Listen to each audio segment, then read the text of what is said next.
नमस्कार, माझं नाव अशोक हिंदुराव कांबळे. मी आरोग्य कर्मचारी आहे.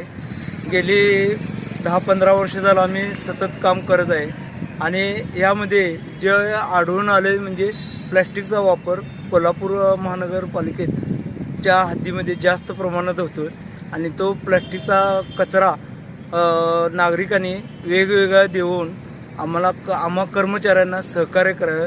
ओला सुका हा कचरा 2 विभागणीमध्ये येतो.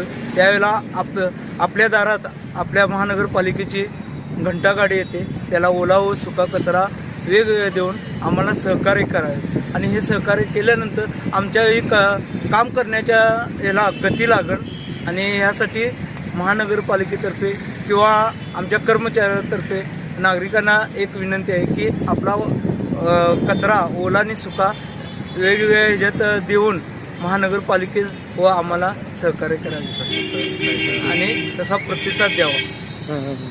आता मला सांगा, आता गणेश विसर्जन वगैरे झालं, 11 दिवसीय गणपतीचं विसर्जन झालं.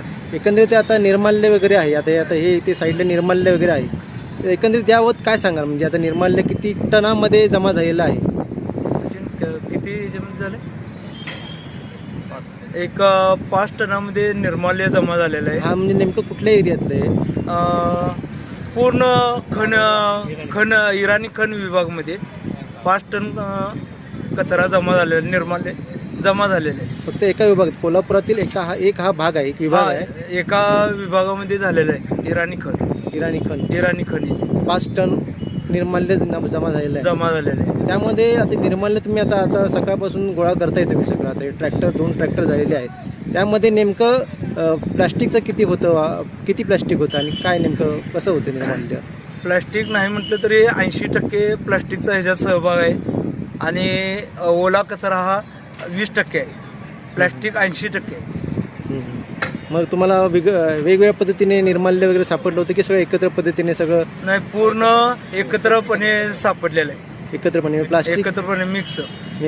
त्यामुळे तुम्हाला फार अडचणी आल्या असतील. हो, खूप अडचणी. दोन्हींचं परत सेपरेशन करणे व ते वेगवेगळ्या पद्धतीनं डंपर आणि आम्हाला ट्रॅक्टर उपलब्ध होतं.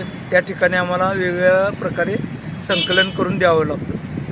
ओके. नमस्कार. इथे दुसरे दादा आहेत, आपले स्वच्छता दूत आहेत. नमस्कार दादा, तुम्ही काय सांगाल याबाबत? आता एकंदरीत आता निर्माल्य वगैरे जमा झाले एवढ्या मोठ्या प्रमाणात आणि कशा प्रकारे भाविकांनी आता एक प्रकारे सहकार्य केलं आहे, मात्र त्यामध्ये प्लास्टिकचा कचरा आणि ओला कचरा सुका कचरा सगळं एकत्रच आहे निर्माल्यामध्ये. निर्माल्य एकत्र असल्यामुळे आम्हाला फार त्रास होत आहे आणि निर्माल्य